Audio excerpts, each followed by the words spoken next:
જામનગરના 467 વિદ્યાર્થીઓને એક ડાન્સ સાધના શિષ્યવૃત્તિનું હજુ સુધી ફદ્યું પણ ન મળતા ભારે ચકચાર મચી ગઈ છે। નવાઈની વાત તો એ છે કે શિષ્યવૃત્તિની પરીક્ષા પૂર્ણ થયાના 8 મહિના બાદ પણ સ્કોલરશીપ ન મળતા વિદ્યાર્થીઓની મહેનત પર પાણી ઢોળની સ્થિતિથી વાલીઓમાં દેકારો બોલી ગયો છે। ત્યારે વિદ્યાર્થીઓને સરકારી સહાય ચૂકવવામાં શિક્ષણ વિભાગના ઠાગાઠૈયાથી અનેક સવાલો ઉઠી રહ્યા છે।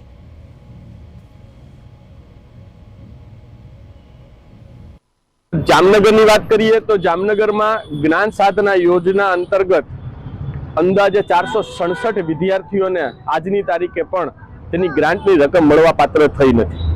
ગત માર્ચની અંદર અંદાજિત વિદ્યાર્થીઓની પરીક્ષાઓ એટલે કે મેરિટ ટેસ્ટ લેવામાં આવ્યો। મેરિટ ટેસ્ટ લઈ અને તેના આધારે તેને યોજનાની ફાળવણી થતી હોય છે, યોજનાની ગ્રાન્ટની ફાળવણી થતી હોય છે।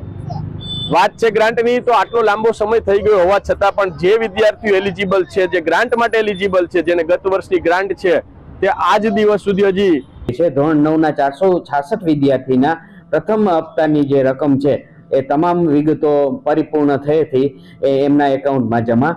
તો વિદ્યાર્થીના વાલીનું બેંક એકાઉન્ટની વિગતો, એનું બેંક સ્ટેટમેન્ટ લઈ અને જો ખરેખર એ જ વિદ્યાર્થીના પોર્ટલ ઉપર એ જ બેંક એકાઉન્ટની નોંધણી કરી હશે તો એ બેંક એકાઉન્ટ એને વેરીફાઈ કરી અને જો નહીં જમા થયેલા હોય તો અમે રાજ્યની સ્ટેટ કચેરીને આ બાબતે જાણ કરીને એ બાળકના ખાતામાં એ પૈસા આવી જાય એવું અમે